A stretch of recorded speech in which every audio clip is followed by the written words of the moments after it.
Mim Stacey is a talent manager and executive producer with over 25 years experience in the industry. She's passionate about connecting talent, has led huge productions such as the Ellen DeGeneres Australian Tour.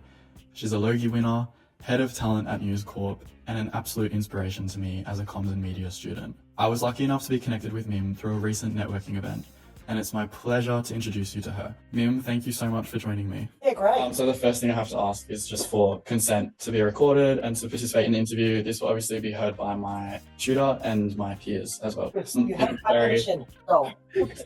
All right. So yeah, the first question I wanted to ask you was, how did you end up in your role? And perhaps even before that, what did you study at university? And Yeah. Very good question.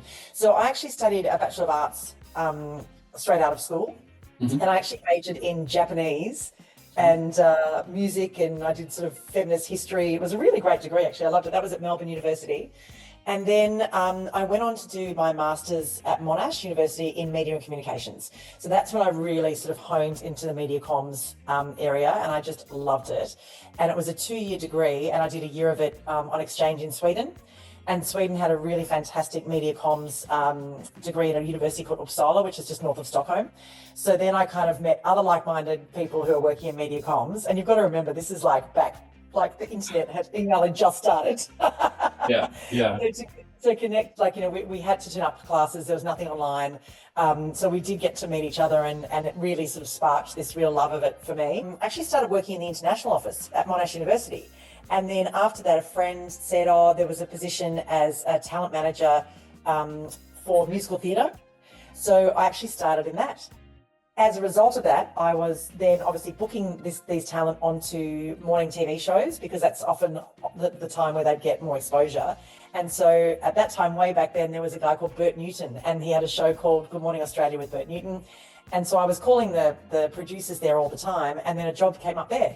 And they said, do you want to come and be a segment producer on Good Morning Australia? So I was there for 10 years at Channel 10. I was asked to be the executive producer for Ellen DeGeneres when she came to Australia to produce. Yeah, that was amazing. Do you know what, John? The most incredible thing about that were the budgets. Because Australia is such a small market, right? Our budgets are very small. Our teams are very tight. The good thing about that is that we are all-rounders. In the States, they've just got bigger budgets, bigger crews, and it was so exciting to be a part of something where you could go, I've got this great idea, and they go, sure, let's do it. And you're like, what? Yeah, that's so funny, because I always say how I would prefer to be a talent manager or an agent in California, or, you know, somewhere else in the US or the UK, because like our media industry just doesn't have that strength and pulling enough for the economy. So yeah, population's just not worth it for Australia. Yeah, it's really interesting. It's really interesting. So my next question was about your personality and values, and how do you think they come into play with your current work? It's so interesting, Joel. We're all extroverts. The relationships you have with your talent and the trust that you build with your talent is what then progresses your relationship together, because you're always balancing their creativity with the commercial aspects.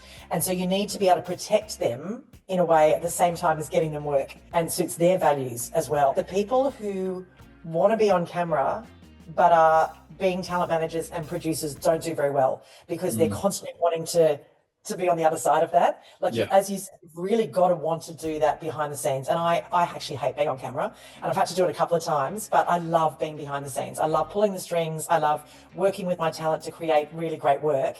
And I much prefer being behind the camera. I have to ask about some advice that you might have. Obviously, a lot of my peers and myself are about to graduate and hopefully go into industry. Do you have any advice for how you would navigate if you were in my shoes? Yeah, it's a really good question, because obviously the industry is so different from when I started, you know, so many decades ago. It seems so old school to say Facebook, was saying to you before, but so many little groups pop up on different platforms, and it's really good to kind of join them at the grassroots, because it might be that someone says, we just need someone as a runner for a day, you know, and that's how you get in.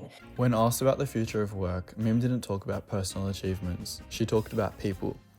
She wants to keep building spaces where talent can be fostered, and the future of technology and AI won't be able to replace what she values: connection between humans. Her story shows that identity and ethics are ongoing narratives, not something you decide once, as White explains, but something you live through the people you work with. For Mim, mentoring and authentic connection are the continuation of her life story. You just give it your all, and you don't have to know everything. Like, people understand that you've just graduated and you're starting out in the industry. As we said before, our industry is so small that word spreads really quickly when there's someone who's hardworking. Just look around and see what needs to be done. You know, people really like self-starters. They really like people that can actually look around somewhere and go, hey, would it be useful if I did such and such, rather than being waiting to be told what to do. So I think that's something to have in the back of your mind too. In this subject, we explored how stories shape identity, and Mim's story captured that perfectly. Her network is her club of life. She builds meaning through relationships. As an interviewer, I was an outsider witness, helping her reflect her values back to herself. Her narrative shows that careers, like identities, are co-authored through connection. I just want to finish by saying how grateful I am to Mim for sharing her story so openly, and that experience reminded me why I wanted to study media in the first place, and that's to connect people.